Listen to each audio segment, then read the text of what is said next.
ಓಂ ಶಾಂತಿ. ಇವತ್ತಿನ ವಿಷಯ ಬಾಲಕರಿಂದ ಮಾಲೀಕರಾಗುವಂಥದ್ದು. ಅಂದರೆ ಭಗವಂತ ಹೇಳ್ತಾನೆ, ಎಲ್ಲಿಯವರೆಗೆ ನೀವು ಭಗವಂತನನ್ನ ತಂದೆ ಅಂತ ಒಪ್ಕೊಳ್ಳುವುದಿಲ್ಲವೋ.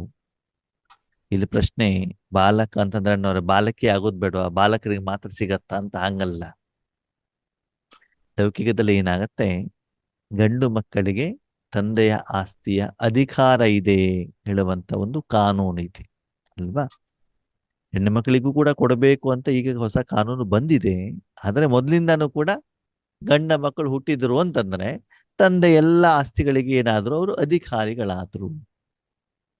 ಹಾಗೆ ಮೊದಲನೇದಾಗಿ ನಾವೇನಾಗ್ಬೇಕಾಗ್ತದೆ, ತಂದೆಗೆ ಬಾಲಕರು ಆಗ್ಬೇಕಾಗ್ತದೆ. ಅಂದ್ರೆ ಆರಂಭದಲ್ಲಿ ಆ ತಂದೆಯಿಂದನೇ ಪಾಲನೆಯನ್ನ ಪಡ್ಕೊಳ್ಬೇಕು ಬಾಲಕರಾಗೋದು ಅಂತಂದ್ರೆ. ನೋಡಿ, ವರ್ತಮಾನ ಸಮಯವನ್ನ ನೋಡಿದಾಗ ಶಾರೀರಿಕವಾದ ತಾಯಿಯಂದಿರು ತನ್ನ ಮಕ್ಕಳಿಗೆ ಪಾಲನೆಯನ್ನ ಕೊಡ್ತಾ ಇಲ್ಲ. ಹಳೆ ಕಾಲದಲ್ಲಿ ಒಂದು ತಾಯಿಯಂದಿರಿಗೆ 8 ಜನ, 10 ಜನ, 12 ಜನ ಮಕ್ಕಳು ಇರ್ತಾ ಇದ್ರು ಅಲ್ವಾ. ಆದ್ರೂ ಕೂಡ ಎಲ್ಲ ಮಕ್ಕಳಿಗೆ ಪಾಲನೆಯನ್ನ ತಾಯಿನೇ ಕೊಡ್ತಾ ಇದ್ರು. ತಾಯಿ ಮನೆಯಲ್ಲೇ ಇರ್ತಾ ಇದ್ರು, ಇದ್ದು ಬಿಟ್ಟು ಮಕ್ಕಳಿಗೆ ಪಾಲನೆಯನ್ನ, ಶಿಕ್ಷಣವನ್ನ ಕೊಡ್ತಾ ಇದ್ರು. ಆದ್ರೆ ಇವತ್ತು ತಾಯಿ ಕೆಲ್ಸಕ್ಕೆ ಹೋಗ್ಬೇಕು, ಮಕ್ಕಳಿಗೆ ಜನ್ಮ ಕೊಟ್ಟ ತಕ್ಷಣದಲ್ಲಿ ಆದಷ್ಟು ಬೇಗ ಮನೆಯಲ್ಲಿ ಯಾರೋ ಒಬ್ಬರ ಕೆಲಸದವ್ರನ್ನ ಇಟ್ಕೊಂಡ್ಬಿಟ್ಟು ಅವ್ರ ಕೈಲಿ ಕೊಟ್ಬಿಡೋದು, ಬೇಬಿ ಸಿಟ್ಟಿಂಗಿಗೆ ಹಾಕ್ಬಿಡೋದು, ಆದಷ್ಟು ಬೇಗ ಹಾಸ್ಟೆಲಿಗೆ ಸೇರಿಸ್ಬಿಡೋದು, ಆದಷ್ಟು ಅವನು US ಕಳಿಸೋದು ಅಂತಂದ್ರೆ ತಮ್ಮಿಂದ ದೂರ ಇಟ್ಕೊಳ್ಳೋದಕ್ಕೆ ಪ್ರಯತ್ನವನ್ನ ಮಾಡ್ತಾರೆ. ಕಾರಣ ಏನು ಅಂತಂದ್ರೆ, ಕರ್ಮದ ಲೆಕ್ಕಾಚಾರದ ಅನುಸಾರ ಸಂಸ್ಕಾರಗಳು ಆಗಿದ್ದಾವೆ. ಸಂಸ್ಕಾರ ಮಿಲನ ಆಗೋದಿಲ್ಲ. ಅಯ್ಯೋ ಮಕ್ಕಳು ಇವತ್ತು ಮಾತೆ ಕೇಳಲ್ಲ ರೀ, ನನ್ನ ಮಕ್ಕಳು ಇದು ಸುಧಾರಿಸೋದು ಕಷ್ಟ ಅಂತ ಹೇಳ್ತಾರೆ ಅಲ್ವಾ. ಅದಕ್ಕಾಗಿ ಮೊದಲನೇದಾಗಿ ನಾನು ತಂದೆಯ ಮಗುವಾಗಿ ಭಗವಂತನ ಆತ್ಮಿಕ ಪಾಲನೆ, ಶಾರೀರಿಕ ಪಾಲನೆಯನ್ನು ನಾನು ಪಡ್ಕೊಂಡಿದ್ದೀನ. ಚಿಕ್ಕ ಮಗುವಾಗಿ ಅವನ ಪ್ರೀತಿ, ಸ್ನೇಹ, ಅದನ್ನ ನಾವೇನ್ ಮಾಡ್ಬೇಕಾಗ್ತದೆ, ಚೆಕ್ ಮಾಡ್ಕೊಳ್ಬೇಕಾಗ್ತದೆ. ಎಷ್ಟು ನಾವು ಸಣ್ಣ ಮಗುವಾಗಿ ತಂದೆಯ ಜೊತೆಯಲ್ಲಿ ಇರ್ತೀವೋ, ಮಡಿಲಲ್ಲಿ ಇರ್ತೀವೋ, ಅಷ್ಟೇನಾಗ್ತಾ ಹೋಗ್ತದೆ, ಆ ಆರಂಭದಲ್ಲೇ ಆ ಸಂಸ್ಕಾರಗಳು, ಪರಮಾತ್ಮನ ಜೊತೆಯ ಸಂಸ್ಕಾರ, ಬಾಬ್ದಾದಾರವರ ಒಂದು ಸಂಸ್ಕಾರ, ದಾತಾಪನದ ಸಂಸ್ಕಾರ ನಮ್ಮಲ್ಲಿ ಬರ್ತಾ ಹೋಗ್ತದೆ. ಆದ್ಮೇಲೆ ನಾವೆಲ್ಲಿ ತಪ್ಪು ಮಾಡ್ತೀವಿ ಗೊತ್ತಾ, ಇಲ್ಲಿ ಬಾಬನ್ ಜೊತೆಗೆ ಇರೋದ್ರ ಬದಲು ನಮ್ಮ ಕಣ್ಣೆದುರುಗಡೆ ಯಾರು ಕಾಣ್ತಾರಲ್ಲ, ನಿಮಿತ್ತ ಆತ್ಮರು, ಅಣ್ಣವರು, ಅಕ್ಕಂದಿರು, ಅವ್ರ ಜೊತೆಲಿ ಇರುವಂತ ಪ್ರಯತ್ನವನ್ನ ಮಾಡ್ತೀವಿ, ಅವರನ್ನ ಫಾಲೋ ಮಾಡ್ಲಿಕ್ಕೆ ಸ್ಟಾರ್ಟ್ ಮಾಡ್ಬಿಡ್ತೀವಿ, ಅವ್ರು ಹೇಳ್ದಂಗೆ ಕೇಳಲಿಕ್ಕೆ ಸ್ಟಾರ್ಟ್ ಮಾಡ್ಬಿಡ್ತೀವಿ. ಸರಿ, ಅವ್ರ ಮೂಲಕ ಇನ್ಸ್ಟ್ರಕ್ಷನ್ಸ್ಗಳು ಸಿಗ್ತಾವೆ ಅಲ್ವಾ. 8ನೇ ಮಗು 10ನೇ ಮಗು ಇದ್ದಾಗ ಅವ್ರ ಅಣ್ಣ ತಮ್ಮಂದಿರು ಕೂಡ, ಅಣ್ಣಂದಿರು ಅಕ್ಕಂದಿರು ಕೂಡ ದೊಡ್ಡವರಾಗಿರ್ತಾರೆ, ಅಕ್ಕಪಕ್ಕದ ಮನೆಯವರು ಕೂಡ ಹೇಳ್ತಾರೆ, ಯಾರ್ಯಾರು ಏನೇನೋ ಹೇಳ್ತಾರೆ. ಅದು ಯಾರ ಮಾತನ್ನ ಕೇಳಬೇಕು? ಅಪ್ಪ ಅಮ್ಮನ ಮಾತನ್ನ ಕೇಳಬೇಕಲ್ಲ. ಯಾರು ಏನು ಹೇಳಿದ್ರು ಕೂಡ ಫೈನಲಿ ತಂದೆ ಎದುರುಗಡೆ ಕ್ಲಾರಿಫಿಕೇಶನ್ಸ್ ಮಾಡ್ಕೊಳ್ಬೇಕಲ್ವಾ ಏನು ಅಂತ ಹೇಳ್ಬಿಟ್ಟು. ಹಾಗೆ ಬಾಲಕರಾಗಬೇಕು. ಮತ್ತು ಕೆಲವೊಂದ್ಸಲ ನಮ್ಗೆ ಏನಾಗತ್ತೆ, ಈಶ್ವರಿ ಜ್ಞಾನ ಸ್ವಲ್ಪ ಗೊತ್ತಾದ ತಕ್ಷಣದ ನನಗೆಲ್ಲ ಗೊತ್ತು ಹೇಳುವಂತ ಭಾವ ಬರ್ತದೆ. ಅದನ್ನ ಹಿಂದೆ ಮುರಳಿಲಿ ಬಾಬಾ ಹೇಳಿದ್ರು, ದೇಹಾಭಿಮಾನ ಇರುವಂತ ಮಕ್ಕಳು ಮುರಳಿ ಓದೋದನ್ನ ನಿಲ್ಲಿಸಿಬಿಡ್ತಾರೆ. ಎಂದೂ ಕೂಡ ಆ ಕೆಲಸವನ್ನ ಏನ್ ಮಾಡಬಾರ್ದು, ನಾವು ಮಾಡಬಾರ್ದು. ಪ್ರತಿದಿನ ಹೊಸ ಹೊಸ ವಿಷಯಗಳನ್ನು ಬಾಬಾ ನಮಗೆ ತಿಳಿಸ್ತಾ ಇರ್ತಾರೆ. ಯಾವಾಗ ನಾವು ಮುರಳಿಯನ್ನ ಕೇಳ್ತೀವೋ, ವಿದ್ಯಾರ್ಥಿ ಕೂತ್ಕೊಂಡಿದ್ದೆವು, ಆವಾಗ ಬಾಲಕ. ನಿಮ್ಮನ್ನು ಯಾವಾಗ ಜ್ಞಾನವನ್ನ ಹೇಳಲಿಕ್ಕೆ ಭಗವಂತ ನಿಮ್ಮನ್ನು ನಿಮಿತ್ತ ಮಾಡ್ತಾರೋ, ಅಧಿಕಾರದಿಂದ ಮಾಲೀಕರಾಗಿ ನೀವೇನ್ ಮಾಡ್ಬೇಕಾಗ್ತದೆ, ಜ್ಞಾನವನ್ನು ತಿಳಿಸ್ಬೇಕಾಗ್ತದೆ.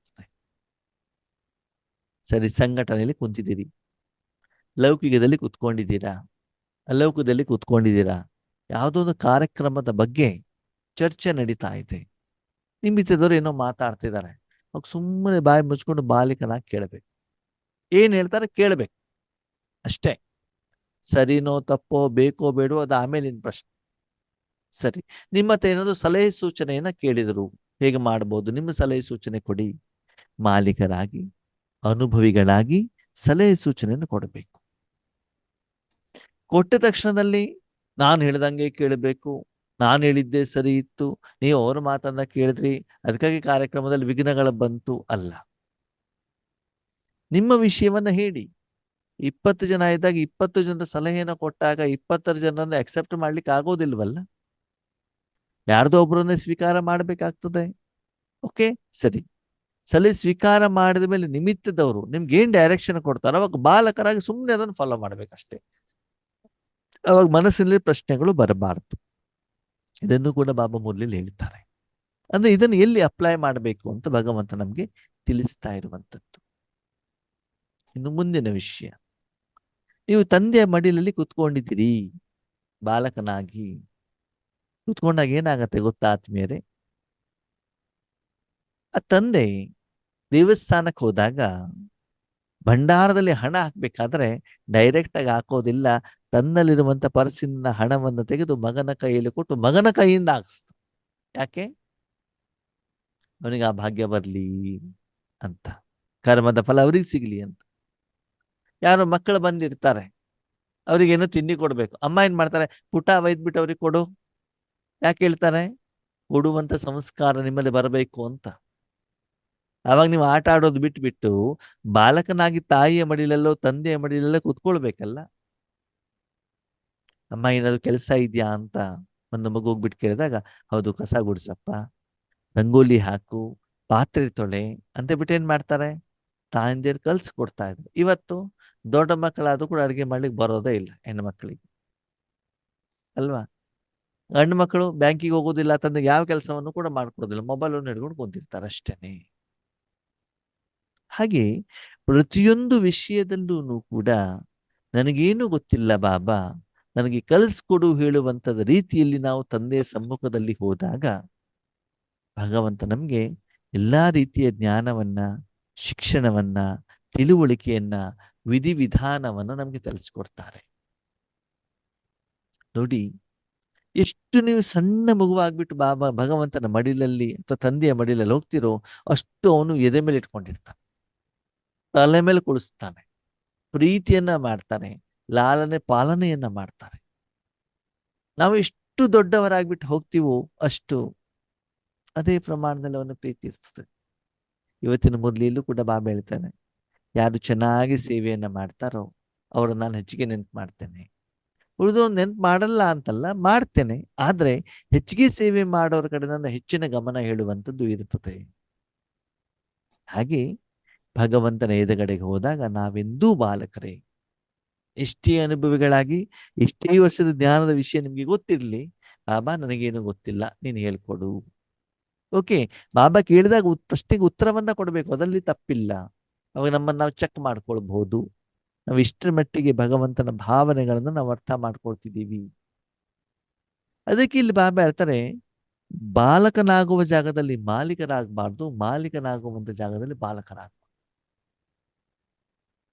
ಎಲ್ಲಿ ನಾವು ಆ ವಿಧಿಯನ್ನ ಅಪ್ಲೈ ಮಾಡಬೇಕು ಹೇಳುದು ನಮ್ಮಲ್ಲಿ ಏನಾಗಿರ್ಬೇಕು? ಗೊತ್ತಾಗಿರ್ಬೇಕು. ಜವಾಬ್ದಾರಿ ತಗೊಳ್ಬೇಕಾಗಿದ್ದಾಗ ಮಾಲೀಕರು, ಕರ್ಮದ ಫಲ ಬಂದಾಗ ಬಾಲಕ. ಏನು ಕೊಡ್ತಾರೆ ಅದನ್ನು ಸ್ವೀಕಾರ ಮಾಡ್ಬೇಕು. ಇದೇ ಬೇಕು ನೋಡಿ. ಬಾಬಾ ಇಷ್ಟು ಸುಂದರವಾದ ಮಾತನ್ನು ಹೇಳ್ತಾನೆ. ಒಂದು ಮನೆಯಲ್ಲಿ ಮದುವೆ ಇರ್ತದಂತೆ. 3 ಜನ ಹೆಣ್ಣು ಮಕ್ಕಳು.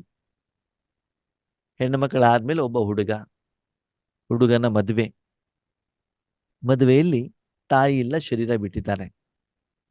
ತಂದೆ 3 ಜನ ಹೆಣ್ಣು ಮಕ್ಕಳ ಮನೆಗೆ ಬಂದ್ಬಿಟ್ಟು ಹೇಳ್ತಾನೆ, ನೋಡಮ್ಮ ತಾಯಿ ಇಲ್ಲ, ಅದಕ್ಕೆ ನೀವು ಬಂದು ಮುಂದೆ ನಿಂತ್ಕೊಂಡ್ಬಿಟ್ಟು ನಿಮ್ಮ ತಮ್ಮನ ಮದುವೆಯನ್ನ ಮಾಡಬೇಕು, ಬಂದವರಿಗೆಲ್ಲ ಚೆನ್ನಾಗಿ ನೋಡ್ಕೊಳ್ಬೇಕು ಅಂತ ಬಿಟ್ಟು ಎಲ್ಲರ ಮನೆಗೆ ಹೋಗ್ಬಿಟ್ಟು ಇನ್ವಿಟೇಷನ್ ಅನ್ನು ಕೊಟ್ಬಿಟ್ಟು ಬರ್ತಾನೆ ತಂದೆ.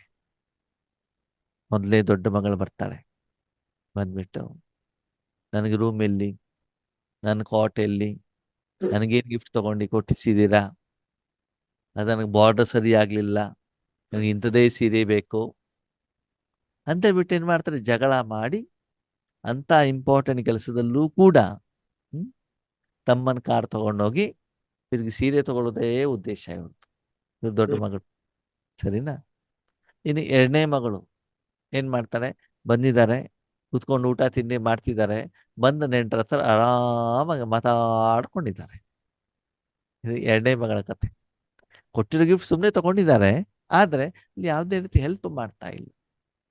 ಮೂರನೇ ಮಗಳು ಬರ್ತಾಳೆ ಮನೆಯಿಂದ, ಪಾಪ ಬಡತನದಲ್ಲಿರುವಂತ ಮಗಳು ಮೂರನೇವಳು. ಅಂದ್ರೆ ಅವರ ಪತಿ ಅಂತ ಶ್ರೀಮಂತರಿಲ್ಲ, ಶ್ರೀಮಂತರಿರ್ಲಿ ಬಡವರಿರ್ಲಿ, ಆದ್ರೆ ನನ್ನ ತಾಯಿ ಮನೆಯಲ್ಲಿ ನಾನು ಅವಶ್ಯಕತೆ ಇದ್ದಾಗ ಸಹಾಯ ಮಾಡಬೇಕು ಅಂದಾಗ ತಂದ್ಬಿಟ್ಟು ಮನೆಗೆ ಬಂದ ತಕ್ಷಣದಲ್ಲಿ ಕೈ ಕಾಲು ತಗೊಂಡು ಬ್ಯಾಗನ್ನು ಒಯ್ದ್ಬಿಟ್ಟು ಅಡಿಗೆ ಮನೆಯಲ್ಲಿ ಇಟ್ಟು ತಕ್ಷಣದಲ್ಲೇ ಮನೆ ಕೆಲಸ ಮಾಡ್ಲಿಕ್ಕೆ ಶುರು ಮಾಡ್ತಾರೆ. ಏನೇನು ಅವಶ್ಯಕತೆ ಇದೆ, ಕಸ ಗುಡಿಸೋದು, ನೆಲ ಒರೆಸೋದು. ಅಪ್ಪ ಬಂದ್ಬಿಡಿ, ನಮ್ಮ ಮಗಳೇ ತಿಂಡಿ ತಿಂದಿಯಾ, ಕಾಫಿ ಕುಡಿದ್ಯಾ ಅಂತ ಕೇಳ್ತಾರೆ. ಅಪ್ಪ ನನ್ನ ಬಗ್ಗೆ ನೀನು ಯೋಚನೆ ಮಾಡ್ಬೇಡ, ಬಂದವ್ರನ್ನ ನೋಡ್ಕೊಳ್ಬೇಕು, ನನ್ನ ಬಗ್ಗೆ ನೀನು ಚಿಂತೆ ಮಾಡ್ಬೇಡ. ಅವಳು ಯಾವುದೇ ರೀತಿ ಕೆಲಸದ ಬಗ್ಗೆ ಹೇಳಿಬೇಕಾಗಿದೆಯಲ್ಲ, ಎಲ್ಲ ಕೆಲಸವನ್ನ ಅವಳು ಮಾಡ್ತಾ ಇರ್ತಾಳೆ. ಯಾವುದೇ ರೂಪದ ಕೆಲಸ ಇರ್ಲಿ. ಇಲ್ಲ ನಾವು ರೇಷ್ಮೆ ಸೀರೆ ಉಟ್ಕೊಂಡ್ಬಿಟ್ಟಿದ್ದೀವಿ, ಇಲ್ಲ ಒಂದ್ಸಲ ಏನಾಗ್ತದೆ, ಫಂಕ್ಷನ್ಗಳಲ್ಲಿ ಊಟಕ್ಕೆ ಬಡಿಸಿರ್ತಾರೆ, ಎಲೆ ತೆಗಿಬೇಕಾಗ್ತದೆ, ಕೆಲಸದವ್ರು ಬಂದಿರೋದಿಲ್ಲ, ಅದಕ್ಕೂ ಕೂಡ ನಾವು ರೆಡಿ ಆಗಿರ್ಬೇಕಾಗ್ತದೆ. ಇಲ್ಲಪ್ಪ ನಾನು ರೇಷ್ಮೆ ಸೀರೆ ಉಟ್ಕೊಂಡಿದ್ದೀನಿ, ನಾನು ಮಾಡೋದಿಲ್ಲ ಅಂತ ಹೇಳುವಂಗಿಲ್ಲ. ಯಾಕಂದ್ರೆ ನಮ್ಮ ಮನೆ ಕೆಲಸ, ನಮ್ಮ ತವ್ರ ಮನೆ ಕೆಲಸ. ಕೆಲವೊಂದ್ಸಲ ಬಂದ ನೆಂಟರನ್ನ ಮಾತಾಡಿಸ್ಬೇಕಾಗ್ತದೆ, ಅವರಿಗೆ ಉಡುಗೊರೆ ಕೊಡ, ಅಂದ್ರೆ ವೆರೈಟಿ ಕೆಲಸಗಳು ಇರ್ತಾವೆ ಮದುವೆ ಮನೇಲಿ. ಅದು ನನ್ನದು ಅಂತ ತಿಳ್ಕೊಂಡು ಬಿಟ್ಟು ನಾವೇನ್ ಮಾಡ್ಬೇಕು, ಆ ಕಾರ್ಯವನ್ನ ಮಾಡ್ಬೇಕು ಮಾಲೀಕರಾಗಿ. ಆಮೇಲೆ ಮನೆ ಹೋಗ್ಬೇಕಾದ ಅಪ್ಪ ಹೇಳ್ತಾನೆ ಏನಂತ, ಮಗಳು ಇಷ್ಟೆಲ್ಲ ಕೆಲಸ ಮಾಡಿದೆ, ಗಿಫ್ಟ್ ತಗೊಂಡೋಗು. ಹೇಳ್ತಾನೆ, ಬೇಡ ಅಪ್ಪ, ಇರ್ಲಿ, ನನಗೇನು ಭಗವಂತ ಯಾವುದನ್ನು ಕಡಿಮೆ ಮಾಡಿಲ್ಲ, ಫಲ ಬಂದಾಗ ಬಾಲಕ.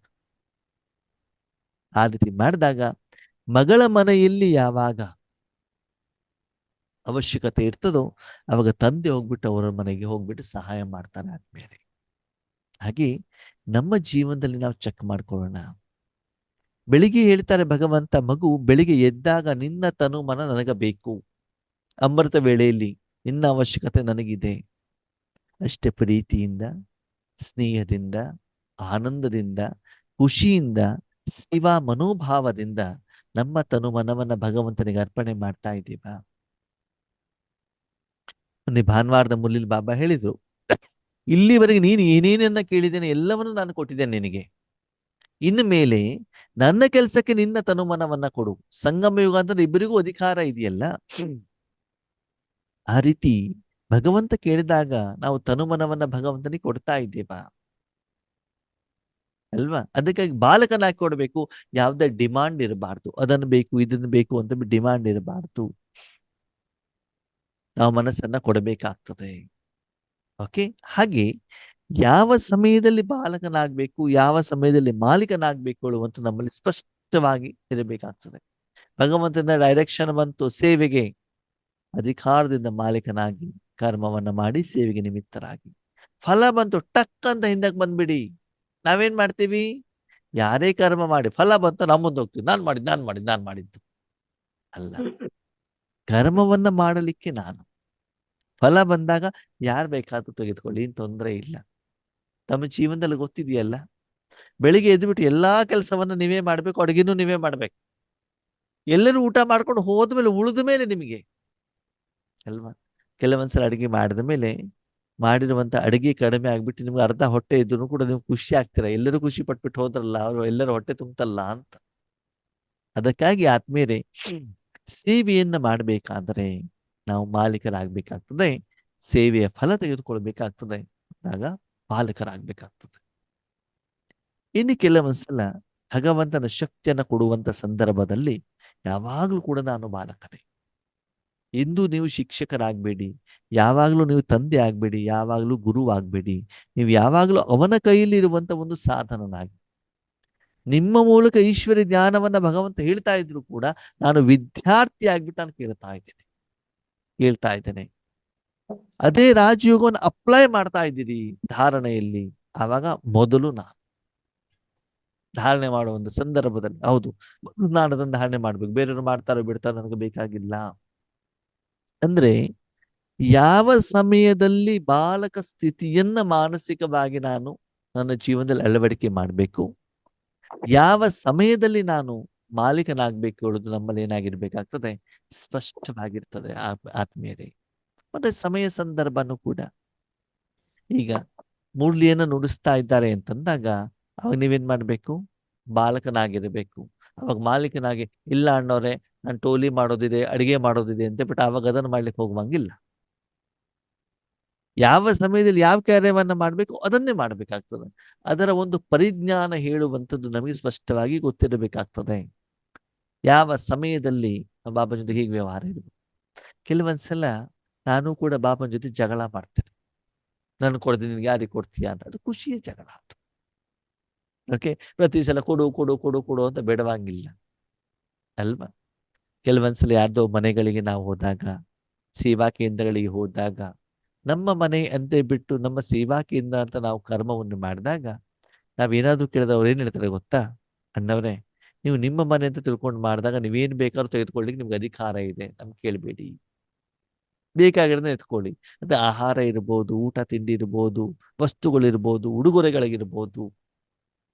ಸರಿ, ಮೊನ್ನೆ ವಿಜಯವಾಡ ಬಟ್ಟಿಗೆ ಹೋಗಿದ್ದಿತ್ತು. ನಾನು ಹೋಗಿದ್ದು ಫಸ್ಟ್ ಟೈಮ್. ಓಕೆ, ಅಲ್ಲಿ ಹೋದಾಗ ಆ ಒಂದು ಆತ್ಮೀಯತೆ ಹೇಗಿತ್ತು ಅಂತಂದ್ರೆ, ಆ ಜಗಕ್ಕೆ ಯಾರು ನಿಮಿತ್ತ ಇದ್ದಾರೆ ಅಣ್ಣವರು, ಅವ್ರು ಬಂದವರಿಗೆಲ್ಲ ಗಿಫ್ಟ್ ಅನ್ನ ಕೊಡ್ತಾ ಇದ್ರು. ನಮ್ಮವರು ಕೂಡ ಕೆಲವೊಬ್ರು ಏನ್ ಮಾಡಿದ್ರು ಅಂತಂದ್ರೆ, ಅಣ್ಣವ್ರೆ ಅದು ಬೇಕು ಇದು ಬೇಕು ಅಂತ ಫ್ರೀ ಅದು ಗಿಫ್ಟ್. ನಾನು ಹೋಗ್ಬಿಟ್ಟು ಸೀದಾ ಕ್ಯಾಬಿನಿಗೆ ಹೋಗ್ಬಿಟ್ಟು ಅವ್ರ ಗಿಫ್ಟ್ ಅನ್ನ ಎತ್ಕೊಂಡ್ಬಿಟ್ಟು, ಅವ್ರ ಕವರ್ ಅನ್ನ ಎತ್ಕೊಂಡ್ಬಿಟ್ಟು ನಾನು ಅವ್ರಿಗೆ ಕೊಡ್ತಾ ಇದ್ದೆ. ಅದು ಡೈರೆಕ್ಟ್ ಆಗಿ ಕೊಡ್ತಾ ಇರ್ಲಿಲ್ಲ. ಅಣ್ಣವ್ರೆ ಇವ್ರಿಗೆ ಇದು ಬೇಕಂತೆ. ಅಣ್ಣವ್ರೆ ನೀವು ಕೊಡ್ಬೋದು, ನಾನು ಕೊಡ್ಬೋದು, ಆದ್ರೆ ನಿಮ್ಮ ಕೈ ಮುಟ್ಬಿಟ್ಟು ಕೊಡಿ, ನಿಮ್ಗೆ ವಿಷಯ ಗೊತ್ತಾಗಿರ್ಬೇಕು. ಎಷ್ಟು ಮಜಾ ಗೊತ್ತಾ ಆದ್ಮೇಲೆ ಅಲ್ಲಿ ಆ ಒಂದು ಇದರಲ್ಲಿ, ಎಲ್ಲಿ ಆ ಒಂದು ಏರಿಯಾದಲ್ಲಿ ಎಷ್ಟು ಜನ ವರ್ಕರ್ಸ್ ಇದ್ದಾರೆ, ಅಲ್ಲೇ ಪ್ರಿಂಟಿಂಗ್ ಪ್ರೆಸ್ನವ್ರು ಇದ್ದಾರೆ, ಅವ್ರಿಗೆ ಒಳಗಡೆ ಹೋಗ್ಲಿಕ್ಕೆ ಅಧಿಕಾರ ಇಲ್ಲ. ಹ್ಯಾಂಡ್ ಕವರ್ ತಗೊಳ್ಬೋದು, ಒಳಗಡೆ ಇದೆ ನೋಡಿ ಅಂತ ಹೇಳ್ತಾರ. ಆದ್ರೆ ಸ್ವಲ್ಪ ಸಮಯದಲ್ಲಿ ನಮ್ಗೆ ಎಷ್ಟು ಪರ್ಮಿಷನ್ ಅನ್ನ ಕೊಟ್ಟಿದ್ರು ಅಂತಂದ್ರೆ, ಒಳಗಡೆಗೆ ಹೋಗಿ ನಮ್ಗೆ ಬೇಕಾಗಿರೋ ಐಟಮ್ಸ್ ಅನ್ನ ನಾವ್ ಎತ್ಕೊಳ್ಬಹುದು, ಯಾರಿಗೆ ಬೇಕಾದ್ರೂ ಎತ್ತು ಕೊಡಬಹುದು. ಅದು ಕೊಡಬೇಕು ಅಂತಂದ್ರೆ, ಅದು ಮಾಡಬೇಕು ಅಂತಂದ್ರೆ ಮನೋಸ್ಥಿತಿ ಹೊಂದಿರಬೇಕು ಆದ್ಮೇಲೆ. ನಮ್ಮಲ್ಲಿ ಭಾವ ಸ್ವಚ್ಛವಾಗಿರಬೇಕು, ಶುಭ ಭಾವ ಇರಬೇಕು. ಅದಕ್ಕಾಗಿ ಎಲ್ಲರನ್ನೂ ಭಗವಂತ ಮಾಲೀಕರನ್ನಾಗಿ ಮಾಡೋದಿಲ್ಲ. ಸದಾ ಹೃದಯ ಸಿಂಹಾಸನದಲ್ಲಿ ಇರು ಅಂತ ಹೇಳ್ತಾರೆ ಬಾಬಾ. ಯಾಕೆ? ಹೃದಯ ಸಿಂಹಾಸನದಲ್ಲಿದ್ದಾಗ ನಿನ್ನ ಮೂಲಕ ನಾನು ಬೇರೆಯವ್ರಿಗೆ ಕೊಡ್ತಾ ಇರ್ತೇನೆ, ನಿನ್ನ ಭಾಗ್ಯ ಆಗ್ತಾ ಇರ್ತದೆ. ಎಷ್ಟು ನೀವು ಬಾಲಕರಾಗಿರ್ತೀರೋ ಅಷ್ಟು ಮಾಲೀಕರಾಗುವುದು ಸಹಜವಾಗ್ತದೆ. ಅದಕ್ಕೆ ಬಾಬಾ ಹೇಳ್ತಾರೆ, ಮೊದಲು ಬಾಲಕನಾಗು, ಭಗವಂತನಿಂದ ವಿಧಿವಿಧಾನವನ್ನ ತಿಳ್ಕೊ, ಕರ್ಮವನ್ನ ಮಾಡು, ಸಾಧನೆಯನ್ನ ಮಾಡು, ಸಂಪಾದನೆಯನ್ನ ಮಾಡು, ಬೇರೆಯವರಿಗೆ ಕೊಡಬೇಕಾದ್ರೆ ಮಾಲೀಕನಾಗಿ ಕೊಡು. ಭಗವಂತ ಇನ್ನೊಂದು ವಿಷಯ ಏನ್ ಹೇಳ್ತಾರೆ ಗೊತ್ತಾ? ಮಗು, ಯಾರಿಗೂ ಕೂಡ ಜ್ಞಾನ ಹೇಳ್ಬೇಡ ಅಂತ ಹೇಳ್ತಾರೆ. ಏನ್ ಹೇಳ್ತಾರೆ ಬಾಬಾ? ಏನ್ ಹೇಳ್ತಾರೆ ಹೇಳಿ? ಹೇಳ್ಬೇಕು ಹೇಳ್ಬಾರ್ದು? ಬೇರೆಯವ್ರಿಗೆ ಜ್ಞಾನ ತಿಳಿಸ್ಬೇಕು ತಿಳಿಸ್ಬಾರ್ದು? ಮಾಡಿಸ್ಬೇಕು. ಜ್ಞಾನ ಹೇಳೋದಕ್ಕಿಂತ ಅನುಭವ ಮಾಡಿಸ್ಬೇಕು. ಭಗವಂತ ಹೇಳ್ತಾರೆ, ಜ್ಞಾನವನ್ನ ನೀನು ಕೇಳು, ನಿನ್ನ ಜೀವನದಲ್ಲಿ ಕಾರ್ಯಗತ ಮಾಡು, ಅದನ್ನು ಧಾರಣೆ ಮಾಡಿದ ಮೇಲೆ ಏನು ಫಲ ಬರುತ್ತೋ ಅನುಭವವನ್ನ ಬೇರೆಯವ್ರಿಗೆ ತಿಳಿಸು. ಜ್ಞಾನ ಅಲ್ಲ ತಿಳಿಸ್ಬೇಕಾಗತ್ತೆ. ಯಾವ್ದು ತಿಳಿಸ್ಬೇಕು? ಅನುಭವ ತಿಳಿಸ್ಬೇಕು. ಓಕೆ, ಬೇರೆಯವರಿಗೆ ಗುಲಾಬ್ ಜಾಮೂನ್ ಹೆಂಗ್ ಮಾಡೋದು ಅಂತ ತಿಳಿಸ್ಬೇಕು, ಗುಲಾಬ್ ಜಾಮೂನ್ ಮಾಡ್ಬಿಟ್ಟು ತಿನ್ಸ್ಬೇಕು? ಮೊದ್ಲು ತಿನ್ಸ್ಬೇಕು ತಾನೆ, ಆಮೇಲೆ ಮಾಡೋದು ಹೇಗೆ ಅಂತ ಮಾಡಿ. ನಾವೇನ್ ಮಾಡ್ತೀವಿ, ಜ್ಞಾನ ಕೇಳ್ಕೊಂಡ್ ಬಂದು ಡೈರೆಕ್ಟ್ ಆಗಿ ಹೇಳ್ಬಿಟ್ಟು. ಹಾಗಲ್ಲ, ನೀವು ತಿಳಿಸಬೇಕಾದ ಹೆಂಗಿರ್ಬೇಕು ಅಂತಂದ್ರೆ ಮಾಲೀಕನಾಗಿರ್ಬೇಕು. ಯಾರ ಮಾಲೀಕನಾಗಿರ್ಲಿಕ್ಕೆ ಸಾಧ್ಯ ಹೇಳಿ ನೋಡೋಣ? ಗುಲಾಬ್ ಜಾಮೂನ್ ವಿಷಯದಲ್ಲಿ ಯಾರು ಮಾಲೀಕರಾಗ್ಲಿಕ್ಕೆ ಸಾಧ್ಯ? ಮಾಡುವ ವಿಧಾನ ಗೊತ್ತಿರೋ ವಿಧಾನ ತಕ್ಷಣ ಬಂದ್ಬಿಡ್ತದಾ? ಬಂದ್ಬಿಡತ್ತಾ? ತುಂಬಾ ಸಲ ಮಾಡಿ ಮಾಡಿ ಮಾಡಿ ಮಾಡಿ ಅನುಭವ ಆದ ಮೇಲೆ, ಓಕೆ, ಗುಲಾಬ್ ಜಾಮೂನ್ ಯಾರಿಗಾದ್ರು ಕೊಟ್ಟಾಗ ಅವ್ರು ಚೆನ್ನಾಗಿದೆ, ಹೇಗೆ ಮಾಡಬಹುದು ಅಂತಂದಾಗ ಅವಾಗ ಏನಾಗತ್ತೆ, ನಾವು ಬೇರೆಯವ್ರು ತಿಳಿಸ್ಲಿಕ್ಕಾಗತ್ತೆ. ಅದು ವರ್ತಮಾನ ಸಮಯದಲ್ಲಿ ನಮ್ಮ ಮನೇಲಿ ಗುಲಾಬ್ ಜಾಮೂನ್ ಮಾಡೋದ್ಕಿಂತ ಆನ್ಲೈನ್ ಅಲ್ಲಿ ತಂದ್ಬಿಟ್ಟು ಕೊಡೋದು ಜಾಸ್ತಿ ಆಗ್ಬಿಟ್ಟು ಅಲ್ಲ. ಅದಕ್ಕೆ ಏನಾಗತ್ತೆ, ಹೆಂಗ್ ಮಾಡೋದು ಅಂತ ಎದುರುಗಡೆ ಕೇಳಿದ್ರೆ ಅದಕ್ಕೆ ನಮ್ಮದು ಉತ್ತರ ಇಲ್ಲ. ಯಾಕೆ ಹೇಳಿ? ನಾ ಮಾಡಿದ್ದಲ್ವಲ್ಲ. ಶಿವಾನಿ ಬೇನ್ ಹಿಂಗ್ ಹೇಳ್ತಾರೆ, ಸೂರಜ್ ಬಾಯಿ ಹಿಂಗ್ ಹೇಳ್ತಾರೆ, ಬಾಬಾ ಮುರ್ಲಿಲ್ ಹಿಂಗ್ ಹೇಳಿದ್ದಾರೆ. ಅವರ ವಿಷಯವನ್ನ ನಾವ್ ಹೇಳ್ತೀವಿ ಹೊರತು ನಮ್ಮ ಜೀವನದಲ್ಲಿ ಏನು ಅದಿಲ್ವಲ್ಲ. ಅದಕ್ಕಾಗಿ ಭಗವಂತನಿಂದ ಪಡ್ಕೊಳ್ಬೇಕಾದ್ರೆ ಬಾಲಕನಾಗು, ಜೀವನದಲ್ಲಿ ಅಳವಡಿಕೆ ಮಾಡಿಕೊಂಡು ಅನುಭವಿಯಾಗಿ ಧೈರ್ಯದಿಂದ ಕಾನ್ಫಿಡೆನ್ಸ್ ಇಂದ ಏನ್ ಮಾಡು, ಮಾಲೀಕನಾಗಿ ಬೇರೆಯವರಿಗೆ ಶಕ್ತಿಗಳನ್ನ ಏನ್ ಮಾಡು ಕೊಡು. ಆದ್ಮೇಲೆ ನೀವೆಷ್ಟು ಚಿಕ್ಕವರಾಗ್ತಾ ಹೋಗ್ತಿರೋ ಅಷ್ಟು ಭಗವಂತ ನಿಮ್ಗೆ ಅಧಿಕಾರವನ್ನ ಕೊಡ್ತಾರೆ. ಮಡಿಲಲ್ಲಿರುವಂತ ಒಂದು ಮಗು ಅಧಿಕಾರ ಪ್ರಾಪ್ತಿ ಮಾಡ್ತಾ ಹೋದಾಗ ಅಪ್ಪನ ಜೋಬಿನಲ್ಲಿ ಕೈ ಹಾಕಿಬಿಟ್ಟು ಹಣವನ್ನ ತೆಗೆದೇನ್ ಮಾಡ್ತಾನೆ, ಯಾರಿಗೆ ಕೊಡ್ತಾನೆ? ಅಮ್ಮನ ಕೈ ಕೊಡ್ತಾರೆ. ಅಮ್ಮನ ಕೈಲಿ ಕೊಡೋದಿಲ್ಲ, ಬಂದ ಬೇಡವ್ರಿಗೆ ಕೊಡ್ತಾರೆ. ಯಾರಿಗೆ ಕೇಳ್ಕೊಂಡು ಬರ್ತಾರೆ ಅವ್ರಿಗೆ ಕೇಳ್ತಾರೆ. ಓಕೆ, ಅಷ್ಟು ಅಧಿಕಾರಿ, ಅಷ್ಟು ಯೋಗ್ಯನಾದಾಗ ತಂದೆ ಏನ್ ಮಾಡ್ತಾರೆ, ಮನೆ ಕೀಯನ್ನೇ ಕೊಟ್ಟು ಬಿಡ್ತಾನೆ, ನನ್ನ ಫ್ಯಾಕ್ಟ್ರಿ ಮಾಲೀಕತ್ವವನ್ನೇ ಕೊಟ್ಟು ಬಿಡ್ತಾನೆ. ಯಾಕೆ? ಮಗನ ಮೇಲೆ ಏನಿರ್ತದೆ, ನಂಬಿಕೆ ವಿಶ್ವಾಸ ಇರ್ತದೆ. ಯಾಕಂದ್ರೆ ಆ ರೀತಿ ಮಗನನ್ನು ಅವನು ಟ್ರೈನಿಂಗ್ ಮಾಡಿರ್ತಾನೆ. ಅದಕ್ಕಾಗಿ ನಾವು ಬಾಲಕನಾಗಿ ತಂದೆ ಹತ್ರ ಅಷ್ಟು ಟ್ರೈನಿಂಗ್ ಅನ್ನ ಪಡ್ಕೊಂಡಿದ್ದೇವಾ?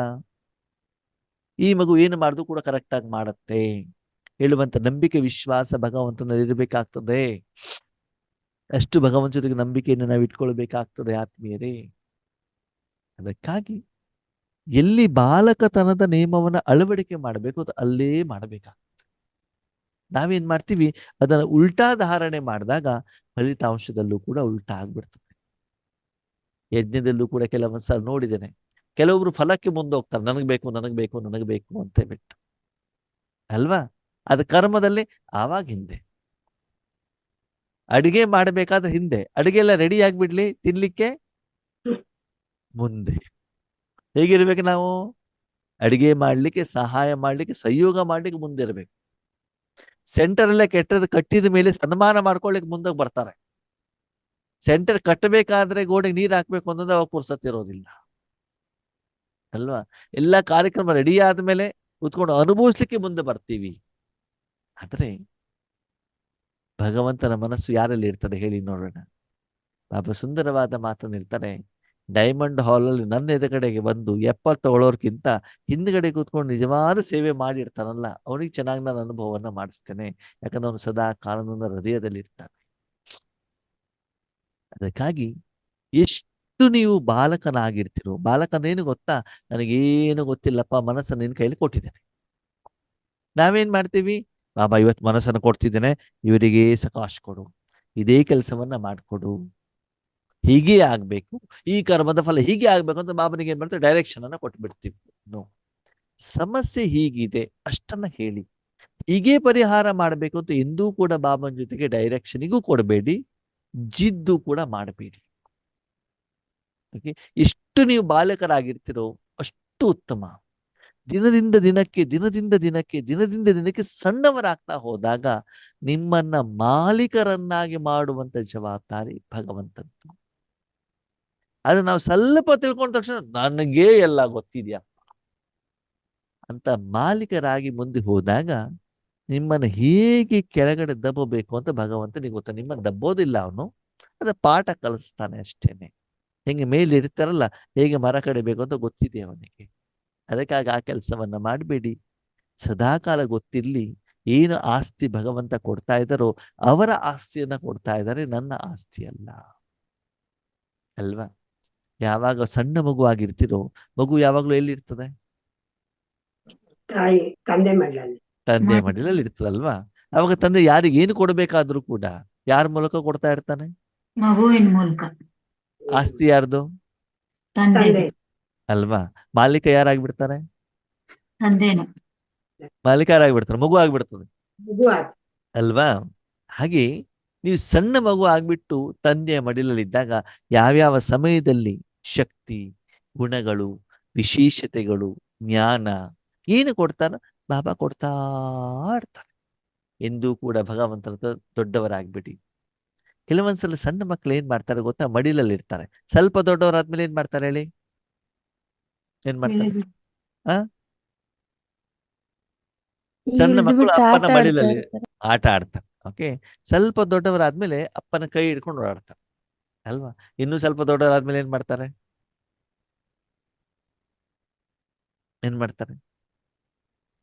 ಕೈ ಬಿಟ್ಬಿಡ್ತಾರೆ. ಓಕೆ, ನಿಮ್ಗೊಂದು ಪ್ರಶ್ನೆ, ಎಲ್ಲರೂ ಉತ್ತರ ಕೊಡಿ. ನೀವು ಅಪ್ಪನ ಕೈ ಹಿಡಿತೀರೋ, ಅಪ್ಪ ನಿಮ್ ಕೈ ಹಿಡಿಬೇಕು? ನಾವು ಅಪ್ಪನ ಕೈ ಹಿಡ್ಕೊಳ್ಬೇಕು. ಅಪ್ಪ ನಮ್ ಕೈ ರಾ- ಅಪ್ಪ ನಮ್ ಕೈಯಲ್ಲಿ ಇಟ್ಕೋಬೇಕು. ಉಳಿದವರು ನೀವು ಅಪ್ಪ ನಡ್ಕೊಂಡು ಹೋಗ್ತಾ ನಮ್ ಇದ್ದೀರಿ, ಕೈ ನೀವು ನಡ್ಕೊಂಡು ಹೋಗ್ತಾ ಇದ್ದೀರಾ, ನಿಮ್ ಪಕ್ಕದಲ್ಲಿ ಅಪ್ಪ ಇದ್ದಾರೆ. ಓಕೆ, ನೀವು ಸಣ್ಣ ಮಗು, ಒಂದು 5 ವರ್ಷದ ಮಗು, ನೀವು ಅಪ್ಪನ ಕೈ ಹಿಡಿಬೇಕು, ಅಪ್ಪ ನಿಮ್ ಕೈ ಹಿಡಿಬೇಕು. ಅಪ್ಪ ಪ್ರಶ್ನೆ ನಮ್ ಕೈ ಹಿಡಿಬೇಕು. ಅಪ್ಪ ನಮ್ ಕೈ ಹಿಡಿಬೇಕಣ್ಣ. ಆ ಅಪ್ಪ ಕೈ ನಮ್ ಕೈ ಹಿಡಿಬೇಕು. ಹಿಡ್ಕೊಂಡು ನೀವು ಅಪ್ಪನ ಕೈ ಹಿಡಿಯೋದು ಬೇಡ. ನಾವು ಕೈ ಹಿಡ್ಕೊಂಡ್ರೆ ಯಾವಾಗ ಬಿಟ್ಬಿಡ್ತೀವೋ ಗೊತ್ತಿರಲ್ವಲ್ಲ. ಚಿಕ್ಕ ಎರಡು ಮಗು ಒಂದೇ, ಚಿಕ್ಕ ಮಗು ಗೊತ್ತಾಗಲ್ಲ ಕೈ. ಗೊತ್ತಾಗಲ್ಲ, ಅವಾಗ ಅಪ್ಪನೇ ನಮ್ ಕೈ ಹಿಡಿಬೇಕು ಅಲ್ವಾ? ಹೌದು. ಏನು ವ್ಯತ್ಯಾಸ ಅಂತ ನೋಡಿ. ಏನು ವ್ಯತ್ಯಾಸ ಅಂತಂದ್ರೆ, ಆನೆಕಲ್ಲಿಂದ ನೀವು ಬಂದಿರ್ತೀರಿ, ಕ್ಲಾಸಿಗೆ ಏನು ನಿಮ್ಗೆ ಯೂನಿಫಾರ್ಮ್ ಬ್ಯಾಗ್ ತಗೊಳ್ಬೇಕು, ಸರಿನಾ? ಮೈಸೂರು ಬ್ಯಾಂಕ್ ಸರ್ಕಲ್ ಅಲ್ಲಿ ಇಳಿದ್ರಿ, ಅಪ್ಪ ಕೈ ಇಟ್ಕೊಂಡು ಫುಟ್ಪಾತ್ ನಡ್ಕೊಂಡು ಹೋಗ್ತಾ ಇದ್ದಾರೆ ಅವಿನಿ ರೋಡಿನ ಕಡೆಗೆ. ಅಲ್ಲೊಂದು ಮೇಲ್ಗಡೆಗೆ ಏನಂತ ವಿಮಾನ ಬಂತು. ವಿಮಾನ ನೋಡ್ಬೇಕು ಅಂತ ಮೇಲ್ಗಡೆ ನೋಡ್ತಾ ಇದ್ದೀರ, ಸರಿ? ಅಲ್ಲಿ ಏನಾಗಿದೆ, ಫುಟ್ಪಾತ್ ಅಲ್ಲಿ ಮಧ್ಯದಲ್ಲಿ ಒಂದು ಕಲ್ ತೆಗೆದು ಬಿಟ್ಟಿದ್ದಾರೆ, ಸರಿ? ನೀವು ವಿಮಾನ ನೋಡ್ಕೊಂಡು ಮುಂದೆ ಹೋಗ್ತಾ ಇದ್ದೀರಿ, ಸರಿನಾ? ಆವಾಗ ನೀವು ಅಪ್ಪನ ಕೈ ಹಿಡಿದಿದ್ದೀರಿ ಅಂತ ತಿಳ್ಕೊಳ್ಳಿ. ಅಲ್ಲಿ ಕಲ್ ತೆಗೆದಿರೋದ ನೀವು ನೋಡಿಲ್ಲ, ಕಾಲಿಟ್ಟು ಏನಾಗ್ತದೆ? ಆ ಕಳೆದೊಳಕ್ಕೆ ಕೆಳಗಡೆ ಬಿದ್ದು ಬಿಡ್ತೀರಾ. ಅದೇ ಅಪ್ಪ ನಿಮ್ಮ ಕೈಯಿಂದ ಹಿಡಿದಿದ್ದೀರಿ, ಏನ್ ಮಾಡ್ತಾನೆ, ಟಕ್ ಅಂತ ಹಿಂಗೆ ಎತ್ತುತ್ತಾರೆ. ಎತ್ತದಾಗ ನಿಮ್ ಕೈ ನೋವು ಬರ್ತದೋ ಬರಲ್ವೋ? ಬರ್ತದೆ. ಬಂದ ತಕ್ಷಣದಲ್ಲಿ ನೋವು ಬಂದಾಗ ನೀವು ಅಪ್ಪನಿಗೆ ಬೈತಿರೋ ಬೇಯಲ್ವೋ, ನನಗೆ ಯಾಕೆ ಕೈ ಎತ್ತಿದೆ ಅಂತ? ನೀವೇನ್ ಮಾಡ್ತಾ ಇದ್ದೀರಿ? ನೀವೇನ್ ಮಾಡ್ತಿದ್ದೀರಿ? ವಿಮಾನ ನೋಡ್ತಾ ಇದ್ದೀರಾ. ಏನ್ ಮಾಡ್ತಾ ಇದ್ದೀರಿ? ವಿಮಾನ ನೋಡ್ತಾ ಇದ್ದೀರಿ. ವಿಮಾನ. ಅವಾಗ ಅಪ್ಪ ಏನ್ ಮಾಡುದು, ಕೈ ಎತ್ತಿದ, ಕೈ ನೋವು ಬಂದು ನಿಮ್ಗೆ ಅಪ್ಪನ ಮೇಲೆ ಸಿಟ್ಟು ಬರ್ತದೋ ಬರಲ್ವೋ? ಬರ್ತದ ತಾನೆ, ನೀವು ಬೈತಿರ್ತಾನೆ ಯಾರಿಗೆ? ಅಪ್ಪ ಅವಾಗ ಅಪ್ಪ ಏನ್ ಹೇಳ್ತಾರೆ? ಬೀಳ್ತಿದ್ದೆ ನೀನು ಅದಕ್ಕೆ. ಸ್ವಲ್ಪ ಹಿಂದೆ ನೋಡು ಅಂತ ಹೇಳ್ತಾರೆ, ಸ್ವಲ್ಪ ಹಿಂದೆ ನೋಡು ಅಂತ ಹೇಳ್ತಾರೆ. ಹ ನೀನು ನಿನ್ನ ಕೈ ನನ್ನ ಕೈಲಿ ಕೊಟ್ಟಿರೋದಕ್ಕೆ ನಾನು ನಿನ್ನ ಕೈಯಿಂದ ಎತ್ತಿದೆ. ಈಗ ನಿನ್ಗೆ ಸ್ವಲ್ಪ ನೋವಾಗಿರಬಹುದು. ಒಂದು ವೇಳೆ ನೀನು ನಿನ್ನ ಕೈ ನನ್ನ ಕೈಲಿ ಕೊಡ್ಲಿಲ್ಲ ಅಂತಂದ್ರೆ, ಒಬ್ಬನೇ ಹೋಗ್ತಾ ಇದ್ರೆ ಏನಾಗ್ತಿತ್ತು? ಬೀಳ್ತಿದ್ದೆ. ಅದ್ರಲ್ಲಿ ಬೀಳ್ತೀವಿ. ಬಿದ್ರೆ ಏನಾಗ್ತದೆ? ಕಾಲು ಕೈ ಮುರಿದು ಮುರಿದೋದ್ರೆ ಏನಾಗ್ತದೆ? ಏನಾಗ್ತದೆ? ತಿಂಗಳಾನುಗಟ್ಲೆ ವರ್ಷಾನುಗಟ್ಲೆ ನೋವನ್ನ ಅನುಭವ ಮಾಡಬೇಕಾಗ್ತದೆ. ಅದು ಉತ್ತಮನೋ ಅಥವಾ ಈಗ ಸ್ವಲ್ಪ ಸಮಯದಲ್ಲಿ ಕೈ ನೋವು ಮಾಡ್ಕೊಳ್ಳೋದು ಉತ್ತಮನೋ? ಸ್ವಲ್ಪ ಸಮಯ ಕೈ ನೋವು ಉತ್ತಮ. ಹಾಗಿದ್ರೆ ಹೇಳಿ, ನಾವು ಅಪ್ಪನ ಕೈ ಹಿಡಿಬೇಕು, ಅಪ್ಪ ನಮ್ ಕೈ ಹಿಡಿಬೇಕು? ಅಪ್ಪ ನಮ್ ಕೈ ಹಿಡಿಬೇಕು. ಓಕೆ ಓಕೆ, ಕೈ ಹಿಡಿಬೇಕು ಅಥವಾ ಮಡಿಲಲ್ಲಿ ಕೂತ್ಕೊಳ್ಬೇಕು? ಕೈ ಹಿಡ್ಕೊಳ್ಳೋದು ಉತ್ತಮನೋ, ಮಡಿಲಲ್ಲಿ ಇಟ್ಕೊಳ್ಳೋದು ಉತ್ತಮನೋ? ಮನೆಯಲ್ಲಿರೋದೇ ಉತ್ತಮ.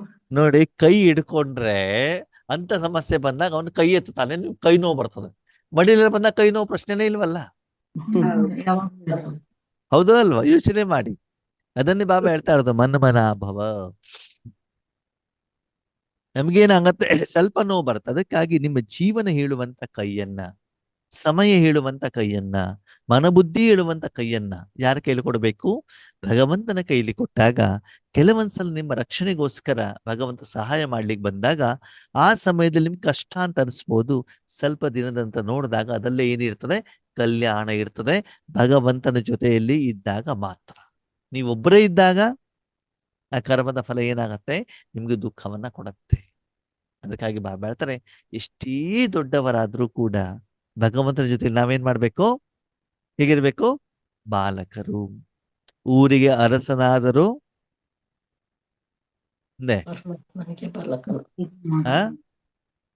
ತಾಯಿಗೆ ಮಗ. ಊರಿಗೆ ಅರಸನಾಗಿರ್ಬೋದು, ಜನ ಎಲ್ಲರೂ ತಲೆ ತಗ್ಸ್ಬೋದು ಅವನಿಗೆ. ಅದು ತಾಯಿ ಕಡೆಗೆ ಬಂದಾಗ ಮಗ ಏನ್ ಮಾಡ್ಬೇಕು? ತಲೆ ತಗ್ಗಿಸ್ಬೇಕು. ತಲೆ ತಗ್ಸ್ಬೇಕು ತಾನೆ, ನಮಸ್ಕಾರ ಮಾಡ್ಬೇಕು ತಾನೆ. ಹಾಗೇನೆ ವಿಶ್ವದಲ್ಲಿ ನಿಮ್ಗೆ ಎಷ್ಟೇ ಗೌರವವನ್ನ ಕೊಟ್ಟರು ಕೂಡ ಭಗವಂತನ ಎದುರುಗಡೆಗೆ ಬಂದಾಗ ನಾವು ಅವನಿಗೆ ಶರಣಾಗತಿ ಆಗ್ಲೇಬೇಕು. ನಾವಿಷ್ಟು ಶರಣಾಗತಿ ಆಗ್ತೀವೋ ಅಷ್ಟು ಭಗವಂತ ನಿಮ್ಮನ್ನ ವಿಶ್ವದ ಮಾಲೀಕರನ್ನಾಗಿ ಮಾಡ್ತಾನೆ. ಅದಕ್ಕಾಗಿ ಬಾಲಕರಿಂದ ಮಾಲಕ. ದೊಡ್ಡ ಹುಡುಗ ಆಗ್ಬೇಕು, ಮಧ್ಯ ವಯಸ್ಸಿನ ಹುಡುಗ ಆಗ್ಬೇಕು, ಚಿಕ್ಕ ಮಗು ಆಗ್ಬೇಕು. ಚಿಕ್ಕ ಮಗು ಎಷ್ಟು ಚಿಕ್ಕ ಮಗು. ಸಣ್ಣ ಮಗು ಆಗ್ತಿರೋ ಅಷ್ಟು ಮಾಲೀಕರಾಗ್ತೀರ. ಹೌದು. ಓಕೆ, ಅದಕ್ಕಾಗಿ ಬಾಲಕ್ ಸು ಮಾಲಿಕ್. ನೀವು ಎಷ್ಟು ರೀತಿಯಲ್ಲಿ ಬಾಲಕನಾಗಿರ್ತೀರೋ, ಸದಾ ಕಾಲ ತಂದೆಯ ಮಡಿಲಲ್ಲಿ ಇರ್ತಿರೋ, ಪ್ರತಿ ಕರ್ಮದಲ್ಲಿ ಇರ್ತಿರೋ, ಇಷ್ಟು ತಂದೆಯ ಮಾತನ್ನ ಕೇಳ್ತಾ ಹೋಗ್ತಿರೋ, ತಂದೆ ಹೇಳ್ದಂಗ್ ನಡೀತಾ ಹೋಗ್ತಿರೋ, ಅಷ್ಟು ತಂದೆಯ ಆಸ್ತಿಗೆ ನೀವೇನಾಗ್ತೀರಿ? ಅಧಿಕಾರಿ. ನನಗೆಲ್ಲ ಗೊತ್ತು, ನೀವೇನು ಹೇಳೋದು ಅಂತ ಹೇಳ್ಬಿಟ್ಟು ಎಷ್ಟು ಭಗವಂತನ ಎದುರುಗಡೆಗೆ ಮಾಲೀಕರಾಗ್ತಾ ಹೋಗ್ತಿರೋ, ಅಷ್ಟು ಭಗವಂತ ಏನ್ ಮಾಡ್ತಾರೆ? ನಿಮ್ಮಿಂದ ದೂರ ಡಿಟ್ಯಾಚ್. ಹೋಗ್ತಾ ಇರ್ತಾರೆ ಅಲ್ವಾ? ಅದಕ್ಕಾಗಿ ಬಾಲಕ್ ಸೋ ಮಾಲಿಕ್. ಮಾಲೀಕನಾಗ್ಬೇಕು ಅಂದ್ರೆ ನಾನು ಏನ್ ಮಾಡ್ಬೇಕು? ತುಂಬಾ ಬಾಲಕನಾಗ್ಬೇಕು. ಬಾಲಕನಾಗ್ಬೇಕಾಗ್ತದೆ. ಪದೇ ಪದೇ ಪದೇ ಪದೇ ಬಾಬನ ಜೊತೆಗೆ ಹೋಗೋದು, ಮಡಲಲ್ಲಿರೋದು, ಆಟ ಆಡೋದು. ಆದ್ಮೇಲೆ ವರ್ತಮಾನ ಸಮಯದ ಅನುಸಾರದಲ್ಲಿ ಬಾಲಕನಾಗೋದು ಅಂದ್ರೆ ಕೊಡೋದಲ್ಲಿ ಬಾಲಕನಾಗ್ಬೇಕು. ಆ ಸಣ್ಣತನದ ಆರಂಭದ ದಿನದ ಕಿವಿ ಹಿಂಡುವಂಥದ್ದು, ಮೂಗಲ್ಲಿ ಬೆಳ್ಳ ಹಾಕೋದು, ಕೂದಲು ಇದೆಲ್ಲ ಬಿಡ್ಬೇಕು. ಇವಾಗ ನಾನು ಹೃದಯ ಸಿಂಹಾಸನದಲ್ಲಿ ಯಾಕಿದ್ದೇನೆ? ಭಗವಂತನ ಎದುರು ತುಂಬಾ ಜನ, ಲಕ್ಷಾಂತರ ಜನ ಇದ್ದಾರೆ. ಭಗವಂತನಲ್ಲಿ ಆಸ್ತಿಯನ್ನು ಕೊಡಲಿಕ್ಕೆ ನಾನು ಬಾಲಕನಾಗ್ಬಿಟ್ಟು ಹೋಗ್ಬೇಕೆ ಹೊರತು ನನ್ನ ವೈಯಕ್ತಿಕ ವಿಷಯಕ್ಕೋಸ್ಕರ ನಾನು ಭಗವಂತನ ಹತ್ರ ಹೋಗೋದಲ್ಲ. ಓಕೆ, ಆ ವಿಷಯ ಇವತ್ತಿನ ಮಧ್ಯಾಹ್ನದ ಕ್ಲಾಸ್ ಅಲ್ಲಿ ನಿಮ್ಗೆ ಸಿಗತ್ತೆ. ಅದಕ್ಕೆ ಇವತ್ತಿನ ಮಧ್ಯಾಹ್ನ ಕ್ಲಾಸ್ ಅನ್ನು ಯಾರು ಮಿಸ್ ಮಾಡ್ಬಿಡಿ. Special meaning. ನಿನ್ನೆ ಕ್ಲಾಸಲ್ಲಿ ಮೀನಿಂಗ್ ಬೇರೆನೆ, ಇವತ್ತಿನ ಕ್ಲಾಸಲ್ಲಿ ಮೀನಿಂಗ್ ಬೇರೆ ಬರ್ತದೆ. ಸರಿನಾ? ಅದಕ್ಕಾಗಿ ಇವತ್ತಿನ ಕ್ಲಾಸ್ ಅನ್ನು ಯಾರು ಕೂಡ ಏನ್ ಮಾಡ್ಬೇಡಿ, ಮಿಸ್ ಮಾಡ್ಬೇಡಿ. ಯಾರಿಗೆಲ್ಲ ಹಿಂದಿ ಮತ್ತು ತೆಲುಗು ಬರುತ್ತೆ. ಸರಿ? ಅದಕ್ಕಾಗಿ ಬಾಲಕ್ ಸೋ ಮಾಲಿಕ್. ಅಮೃತ ವೇಳೆಯಲ್ಲಿ ಬಾಲಕರಾಗಿ ಪೂರ್ತಿ ದಿನ ನಿಮ್ಮನ್ನ ಮಾಲೀಕರನ್ನಾಗಿ ಮಾಡ್ತೇನೆ. ಓಕೆ, ಅಮೃತ ವೇಳೆಯಲ್ಲಿ ಎಷ್ಟು ಮಾಲೀಕರಾಗಿ ಜುಟ್ಕಾ ಹೊಡಿತೀರೋ ಅಷ್ಟು ಪೂರ್ತಿ ದಿನ ಏನ್ ಮಾಡ್ಬೇಕಾಗ್ತದೆ? ಬಾಲಕ ಬೇಡಬೇಕಾಗ್ತದೆ. ಅದಕ್ಕಾಗಿ ಸ್ವಲ್ಪ ಸಮಯ ಬಾಲಕನಾಗಿ, ನನಗೇನು ಗೊತ್ತಿಲ್ಲಪ್ಪ, ಪೂರ್ತಿ 5,000 ವರ್ಷದಲ್ಲಿ ಬಾಬಾ ಏನ್ ಮಾಡ್ತಾರೆ? ಮಾಲೀಕರನ್ನಾಗಿ ಮಾಡ್ತಾರೆ. ಸಂಗಮಿಗ ಸ್ವಲ್ಪ ಸಮಯದಲ್ಲಿ ಸಂಪೂರ್ಣವಾಗಿ ಬಾಲಕನಾಗಿ ಪೂರ್ತಿ 5,000 ವರ್ಷ ನಿಮ್ಗೆ ಯೋಗ್ಯರನ್ನಾಗಿ ಮಾಡ್ತೇನೆ. ಎಷ್ಟು ಯೋಗ್ಯರನ್ನಾಗಿ ಮಾಡ್ತೇನೆ? ವಿಶ್ವವನ್ನೇ ರಾಜ್ಯ ಮಾಡುವಂತ ಶಕ್ತಿಯನ್ನು ನಿಮ್ಗೆ ನಾನು ಕೊಡ್ತೇನೆ. ಆದ್ಮೇಲೆ ಕೊನೆಯ ಪ್ರಶ್ನೆ, ಅಪ್ಪ ಅಮ್ಮನ ಹತ್ರ ಆಸ್ತಿ ಬೇಕು ಅಂತ ಜಗಳ ಮಾಡಿ ತಗೊಳ್ಬೇಕು, ಕೇಳ್ಬಿಟ್ಟು ತಗೊಳ್ಬೇಕು, ಬೇಡ್ಬಿಟ್ಟು ತಗೊಳ್ಬೇಕು, ಕೋರ್ಟ್ ಕೇಸ್ ಆಗ್ಬಿಟ್ಟು ತಗೊಳ್ಬೇಕು? ಅವರೇ ಪ್ರೀತಿಯಿಂದ ಕೊಡ್ಬೇಕು. ಯಾವುದು ಮಾಡಬಾರ್ದು. ನಾವು ಕೇಳಬಾರ್ದು ತಾನೆ? ನಾವು ಕೇಳಬಾರ್ದು, ಕೇಳದೇನೆ ಅವ್ರು ಕೊಡಬೇಕು ನಮಗೆ ಅಲ್ವಾ? ಓಕೆ, ನಿಮ್ಮಲ್ಲಿ ಎಷ್ಟು ಜನರಿಗೆ ಭಗವಂತನ ಆಸ್ತಿ ಬೇಕು? ಸ್ವಲ್ಪ ಕೈ ಎತ್ತಿ.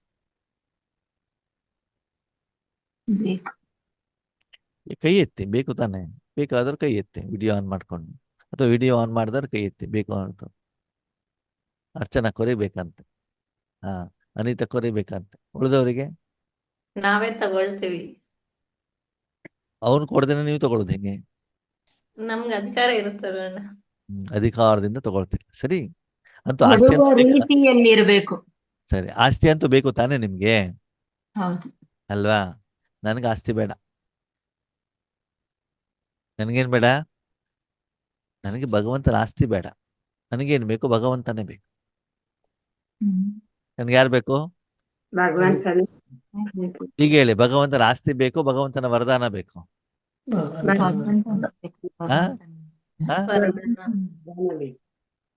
ಭಗವಂತ ಆಸ್ತಿ ಬೇಕೋ ವರದಾನ ಬೇಕೋ? ವರದಾನ. ವರದಾನ ಬೇಕಣ್ಣ. ವರದಾನ ಬೇಕು, ಭಗವಂತನೇ ಬೇಕು? ಎರಡು ಬೇಕು.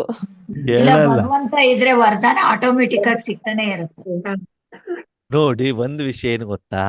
ಈಗ ನಿಮ್ ಮನೆಯವ್ರು ಇದ್ದಾರಪ್ಪ, ಹಣ ಕೊಡಿ ಅಂತಂದ್ರೆ ಖರ್ಚು ನೀವು ಮಾಡ್ಬೇಕು.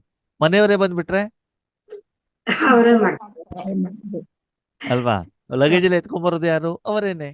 ಈಗ ಅವರಿಂದ ಹಣ ತಗೊಳ್ತಿರೋ ಅಥವಾ ಅವರನ್ನೇ ಕರ್ಕೊಂಡು ಹೋಗ್ತಿರೋ? ಅವರನ್ನೇ ಕರ್ಕೊಂಡು ಹೋಗ್ತಾರೆ. ಈಗ ಹೇಳಿ, ಆಸ್ತಿ ಬೇಕು, ವರದಾನ ಬೇಕು, ಪರಮಾತ್ಮ ಬೇಕು? ಪರಮಾತ್ಮ ಬೇಕು. ಪರಮಾತ್ಮ. ಪರಮಾತ್ಮ ಒಬ್ಬರು ಇದ್ ಬಿಟ್ರೆ ಏನಾಗ್ಬಿಡುತ್ತೆ? ಎಲ್ಲ ಸಿಗ್ಬಿಡ್ತಾರೆ. ನಿಮ್ಮ ಮತ್ತೆ ಪರಮಾತ್ಮ ಮಾಡ್ಬೇಕಾಗಿ ಬೇಕು. ಅಲ್ವಾ? ಅದಕ್ಕಾಗಿ ಆ ವ್ಯತ್ಯಾಸ ನಿಮ್ಗೆ ಗೊತ್ತಾಗ್ಬೇಕಾಗ್ತದೆ. ಓಕೆ, ಅಮ್ಮನೇ ಮನೇಲಿ ಇದ್ಬಿಟ್ರೆ ಕಸ ಗುಡ್ಸೋದು, ನೆಲ ಒರೆಸೋದು, ಪಾತ್ರೆ ತೊಳೆಯೋದು, ಇಡ್ಲಿ ವಡ ರೆಡಿ ಮಾಡೋದು, ಎಲ್ಲ ಕೆಲಸ ಯಾರ್ದು? ಅಮ್ಮನ ಅದೇ ಅಮ್ಮ ಹಣ ಕೊಟ್ಟಿದಾರಪ್ಪ. ಆವಾಗ ನಾನೇ ಮನೆ ಕಟ್ಟಬೇಕು, ನಾನೇ ಉದ್ದಿನ ಬೇಳೆ ತರಬೇಕು, ನಾನೇ ನೆನೆಸ್ಬೇಕು, ನಾನೇ ಇಡ್ಲಿ ಮಾಡ್ಬೇಕು, ಬೇಯಿಸ್ಬೇಕು, ಎಲ್ಲ ನನ್ನ ಕೆಲಸ. ಕೊಟ್ಟಿರೋದು ಅಮ್ಮ. ಹೌದು, ಯಾವ್ದು ಉತ್ತಮ? ಅಮ್ಮನ ಹತ್ರ ತಗೊಂಡ್ಬಿಟ್ಟು ನಾನ್ ಮಾಡೋದು ಉತ್ತಮನೋ, ಅಮ್ಮನ ಹತ್ರನೇ ಮಾಡ್ಸೋದು ಉತ್ತಮನೋ? ಅಮ್ಮನ ಹತ್ರನೇ ಮಾಡ್ಸೋದು. ಮಾಡಿಸಿ ಬಾಯಿ ಓಪನ್ ಮಾಡಿ ಮಾಡಿ ಕುಂದ್ರೆ ಸಾಕು, ತಿಂದ್ರೆ ಸಾಕು. ಅದಾಗ್ಬೇಕು ಅಂದ್ರೆ ಏನಾಗ್ಬೇಕು? ಮಾಲೀಕರಾಗ್ಬೇಕು, ಬಾಲಕರಾಗ್ಬೇಕು. ಬಾಲಕರ ಇದರ ಆಧಾರದಲ್ಲಿ ನಂಬರ್ ವಾರ್ ಆಗ್ತೀವಿ ಆದ್ಮೇಲೆ. ಹೀಗೆ ನಾವು ಭಗವಂತನ ಉಪಯೋಗ ಮಾಡ್ಕೊಳ್ತೀವಿ, ಇದರ ಆಧಾರದ ಮೇಲೆ ನಾವು ನಂಬರ್ ವಾರ್ ಆಗ್ತಾ ಇರ್ತೇವೆ. ನಮ್ಗೇನು ಅಂತಂದ್ರೆ, ವರ್ತಮಾನ ಸಮಯದಲ್ಲಿ ಅಮ್ಮ ಇಲ್ದಿದ್ರು ಪರವಾಗಿಲ್ಲ, ನೀನು ಬಂಗಾರ ನಂಗೆ ಏನು ಹಂಚ್ಬಿಟ್ಟು ಕೊಡು, ಆಸ್ತಿ ಹಂಚ್ಬಿಟ್ಟು ಕೊಡು, ನೀನು ಬೇಕಾಗಿಲ್ಲ, ನಿನಗೆ ವಯಸ್ಸಾದ ನೀನ್ ಎಲ್ಲಿ ಬೇಕಾರೋ ಹೋಗು. ಏನ್ ಬೇಕು? ಆಸ್ತಿ ಬೇಕು. ಇದು ನಮ್ಮ ಮನೋಸ್ಥಿತಿ, ಲೌಕಿಕ ಜನರ ಮನೋಸ್ಥಿತಿ ಅಲ್ವಾ? ನೀವು ಲೌಕಿಕದವರು ಅಲೌಕಿಕದವ್ರು, ನಿಮ್ಮ ನೀವು ಚೆಕ್ ಮಾಡ್ಕೊಳ್ಳೋದು, ನನಗೆ ಗೊತ್ತಿಲ್ಲ ನಿಮ್ಮ ಮನಸ್ಸಲ್ಲಿ ಏನಿದೆ ಅಂತ ಹೇಳ್ಬಿಟ್ಟು. ಸರಿನಾ? ಅದಕ್ಕಾಗಿ ಬಾಲಕರಾಗೋದು ಉತ್ತಮನೋ, ಮಾಲೀಕರಾಗೋದು ಉತ್ತಮನೋ? ಬಾಲಕರು. ಸಂಗಮ ಯುಗದಲ್ಲಿ ಯಾರು ಹೆಚ್ಚಿಗೆ ಬಾಲಕರಾಗಿರ್ತಾರೋ, ಪೂರ್ತಿ 5,000 ವರ್ಷ ಅವರೇನಾಗಿರ್ತಾರೆ? ಮಾಲೀಕರು. ಸಂಗಮ ಯುಗದಲ್ಲಿ ಯಾರು ಮಾಲೀಕರಾಗಿರ್ತಾರೋ, ಪೂರ್ತಿ 5,000 ವರ್ಷ ಏನಾಗಿರ್ತಾರೆ? ಬಾಲಕರಾಗಿ. ಬೇಡ ಅಂತ ಅನಿಸ್ತದೆ. ಆವಾಗ ನೀವು ಏನು ಬೇಕು ಏನು ಅಂದ್ಬಿಟ್ಟು ನಿರ್ಣಯವನ್ನ ಮಾಡಿ, ಬೇರೆಯವರಿಂದ ಸೇವೆ ತೆಗೆದುಕೊಳ್ಳಬೇಕು, ಬೇರೆಯವರಿಗೆ ಸೇವೆ ಮಾಡಬೇಕು. ಮಾಡ್ಬೇಕು. ನಾವು ಸೇವೆ ಮಾಡ್ಬೇಕು. ಸೇವೆ ಮಾಡ್ಬೇಕು. ನೋಡಿ, ಇಷ್ಟೆಲ್ಲ ಅರ್ಥ ಇದೆ ಬಾಲಕರಿಂದ ಮಾಲೀಕರಾಗುವಂಥದ್ದು. ಅದಕ್ಕಾಗಿ ಸಂಗಮ ಯುಗದಲ್ಲಿ ಇಷ್ಟು ಭಗವಂತನ ಎದುರುಗಡೆ ಬಾಲಕರಾಗಿರ್ತೀವೋ ಅಷ್ಟು ಉತ್ತಮ. ಹಾಗೇನೆ ಲೌಕಿಕ ಪ್ರಪಂಚದಲ್ಲಿ ಬೇರೆ ಯಾರ ಹತ್ರ ಹೋದಾಗಲೂ ಕೂಡ ಏನ್ ಮಾಡಿ, ನನಗೇನು ಗೊತ್ತಿಲ್ಲಪ್ಪ. ನಾವು ಕೆಲವೊಂದ್ಸಲ ಸೇವೆಗೆ ಹೋಗಿರ್ತೀವ, ಕೆಲವರು ಜ್ಞಾನ ಹೇಳಿ ಶುರು ಮಾಡ್ಬಿಡ್ತಾರೆ, ನಾನು ಸುಮ್ಮನೆ ಕೇಳ್ತಾ ಹೋಗ್ತೇನೆ, ನನಗೆ ಏನೂ ಗೊತ್ತಿಲ್ಲ ಅಂತ ಸುಮ್ಮನೆ ಇರ್ತೀನಿ ನಾನು. ಹೌದೌದು ನೀವು ಹೇಳಿದ್ದೆಲ್ಲ ಸರಿ ಅಂತ ನಾನು ಸುಮ್ಮನೆ ಕೂತ್ಕೊಂಡು ಏನೂ ಮಾತಾಡಲ್ಲ. ಸರಿ, ಆಮೇಲೆ ಸ್ಟೇಜಲ್ಲಿ ಮಾಹಿತಿ ಕೊಟ್ಟಾಗ ಆವಾಗೆಲ್ಲ ಬಾಬಾ ಹೇಳ್ತಾರೆ ಯಾವ ಸಮಯದಲ್ಲಿ ಇರ್ಬೇಕು ಎಲ್ಲ, ಅವಾಗ ಗೊತ್ತಾಗ್ತದೆ ಅವ್ರಿಗೆ ಏನು ವಿಷಯ ಅಂತ ಹೇಳ್ಬಿಟ್ಟು. ಸರಿನಾ? ಕೆಲವೊಂದ್ಸಲ ಗೊತ್ತಿದ್ದಾಗಲೂ ಕೂಡ ನಾವೇನು ಮಾತಾಡ್ಬಾರ್ದು, ಸುಮ್ಮನೆ ಕೂತ್ಕೊಂಡಿರ್ಬೇಕು, ಕೇಳ್ತಾರೆ. ಸರಿ, ಹಾಗೆ ಜೀವನದಲ್ಲಿ ಆದ್ಮೇಲೆ ಸಮಯದ ಅನುಸಾರದಲ್ಲಿ ಕೆಲವೊಂದ್ಸಲ ಬಾಲಕನಾಗಿರುವಂತ ಗುಣವನ್ನ, ಕೆಲವೊಂದ್ಸಲ ಮಾಲಕನಾಗುವಂತ ಗುಣವನ್ನ ನಾವು ಆತ್ಮಿಕವಾಗಿ, ಮಾನಸಿಕವಾಗಿ, ಆಂತರಿಕವಾಗಿ ಧಾರಣೆ ಮಾಡಿಕೊಂಡಾಗ ನಮ್ಮ ಜೀವನ ಯಥಾರ್ಥವಾಗ್ತದೆ. ಓಕೆ, ಉಲ್ಟಾ ಧಾರಣೆಯನ್ನು ಮಾಡಿದಾಗ ಫಲಿತಾಂಶದಲ್ಲೂ ಕೂಡ ಏನಾಗಿರ್ತದೆ? ರಿವರ್ಸ್ ಆಗಿರ್ತದೆ. ಆವಾಗ ಅಸಫಲತೆ ಆಗುವಂತ ಸಾಧ್ಯತೆ ಹೇಳುವಂಥದ್ದು ಇರುತ್ತದೆ. ಅದಕ್ಕಾಗಿ ಆ ನಿಯಮವನ್ನ, ಕಾನೂನನ್ನ ವಿಧಿವತ್ತಾಗಿ ಧಾರಣೆಯನ್ನ ಮಾಡಿ. ಓಕೆ, ಓಂ ಶಾಂತಿ. ಓಂ ಶಾಂತಿ. ಓಂ ಶಾಂತಿ.